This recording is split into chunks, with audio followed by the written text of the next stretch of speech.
BJP. ദേശീയ സമിതി അംഗം എൻ ശിവരാജന്റെ മരുമകൻ ആർ അജയൻ എൽ.ഡി.എഫ് സ്ഥാനാർത്ഥി. പാലക്കാട് നഗരസഭയിലെ വെണ്ണക്കര സെൻട്രൽ വാർഡിലാണ് അജയൻ മത്സരിക്കുന്നത്. സച്ചിൻ വള്ളിക്കാടിനൊപ്പം അജയൻ ചേരുന്നു കേരള ന്യൂസിലേക്ക്.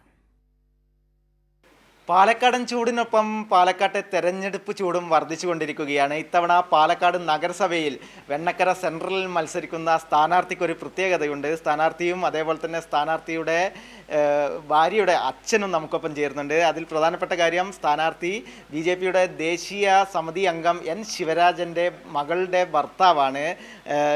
അജയനാണ് മത്സരിക്കുന്നത്. അജയൻ നമ്മുടെ എൽ.ഡി.എഫിൻ്റെ സ്ഥാനാർത്ഥിയായാണ് മത്സരിക്കുന്നത്. കൈരളി ന്യൂസിനൊപ്പം ചേരുന്നുണ്ട്. എന്താണ് വെണ്ണക്കര സെൻട്രലിലെ സ്ഥാനാർത്ഥിയാണ്? വെണ്ണക്കര സെൻട്രൽ എൽ.ഡി.എഫിൻ്റെ ഘടകകക്ഷിയായ എൻ.സി.പി ശരത് പവാറിൻ്റെ വാർഡായ 35-ലാണ് ഞാൻ മത്സരിക്കുന്നത്. അപ്പോൾ ഞങ്ങളുടെ ജില്ലാ പ്രസിഡന്റ് രാമസ്വാമിയേട്ടൻ പഴയ മുൻ മുനിസിപ്പൽ ചെയർമാനാണ്. അദ്ദേഹത്തിൻ്റെ കീഴിലാണ് ഈ പ്രവർത്തനം മുഴുവൻ ഏകോപിച്ച് മുന്നോട്ട് പോയിക്കൊണ്ടിരിക്കുന്നത്. പ്രചരണമൊക്കെ ആരംഭിച്ചു? 10 ദിവസം ഇന്നലെ കൺവെൻഷൻ എല്ലാം കഴിഞ്ഞു. അപ്പോൾ ഇന്ന് ഞങ്ങൾ നാമനിർദ്ദേശ പത്രിക കൊടുക്കാൻ എൽ.ഡി.എഫ് തീരുമാനിച്ചിട്ടുണ്ട്.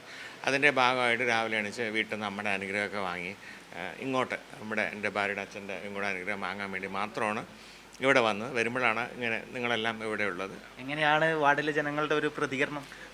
ഞങ്ങളെ ഇടതുപക്ഷത്തിന് നമുക്ക് അറിയാലോ, ഞങ്ങളെന്നും ജനങ്ങളോടൊപ്പമാണ്, സാധാരണ ജനങ്ങളോടൊപ്പം അന്നും ഇന്നും ഉണ്ട്. കൗൺസിലർ ആയാലും ഉണ്ട്, ഇല്ലെങ്കിലും ഉണ്ട്. കൗൺസിലർ ആയി എന്നുണ്ടെങ്കിൽ കുറച്ചും കൂടെ ചില കാര്യങ്ങൾ വളരെ സ്പീഡായിട്ട് അവർക്ക് ചെയ്തു കൊടുക്കാൻ സാധിക്കും. ഇല്ലെങ്കിൽ ഇപ്പോഴെന്ത് ചെയ്തുകൊണ്ടിരിക്കുന്നു ഇടതുപക്ഷ സർക്കാരിൻ്റെ എല്ലാ നല്ല പ്രവർത്തനങ്ങളും അവരോട് പറയുകയും അവരോട് പറഞ്ഞ് മനസ്സിലാക്കിക്കൊണ്ട് മുന്നോട്ട് പോവുക തന്നെ ചെയ്യും. അതിലൊരു തർക്കമില്ല. ശിവരാജേട്ട മരുമകൻ എൽ.ഡി.എഫിൻ്റെ സ്ഥാനാർത്ഥിയായാണ് മത്സരിക്കുന്നത്. എങ്ങനെ നോക്കിക്കാണുന്നു? അത് അദ്ദേഹത്തിൻ്റെ വ്യക്തിപരമായ കാര്യം. കേരള രാഷ്ട്രീയ രംഗത്ത് എല്ലാവരും ഒരേ ആശയത്തിൽ ഉണ്ടാവണമെന്നില്ലല്ലോ. അങ്ങേരുടെ വ്യക്തിപരമായി എൻ്റെ രാഷ്ട്രീയം 5 വയസ്സിൽ തുടങ്ങിയതാണ്. ഇനി മരിക്കുന്നവർ ആ രാഷ്ട്രീയം തന്നെ. മരുമകന് വിജയാശംസകൾ നേരുന്നില്ല? ഇല്ല, അതിന് അദ്ദേഹത്തോട് സ്നേഹം നേരുന്നുണ്ട്. ഞാൻ എൻ്റെ പാർട്ടിയുടെ സ്ഥാനാർത്ഥിയായ വെണ്ണക്കര ബാബുവിന് വിജയാശംസകൾ കൊടുത്തു കഴിഞ്ഞു.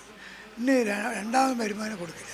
തീർച്ചയായും വലിയ വിജയപ്രതീക്ഷയിൽ തന്നെയാണ് നമ്മുടെ വെണ്ണക്കര സെൻട്രലിൽ മത്സരിക്കുന്ന അജയൻ. അതിനാൽ തന്നെ സ്ഥാനാർത്ഥി പത്രിക, നാമനിർദ്ദേശ പത്രിക കൊടുക്കുന്നതിൻ്റെ ഭാഗമായിട്ടാണ് ഭാര്യയുടെ അച്ഛൻ എൻ ശിവരാജൻ, ബി.ജെ.പിയുടെ ദേശീയ സമിതി അംഗമാണ്, അദ്ദേഹത്തെ കാണാൻ വേണ്ടി എത്തിയിരിക്കുന്നത്.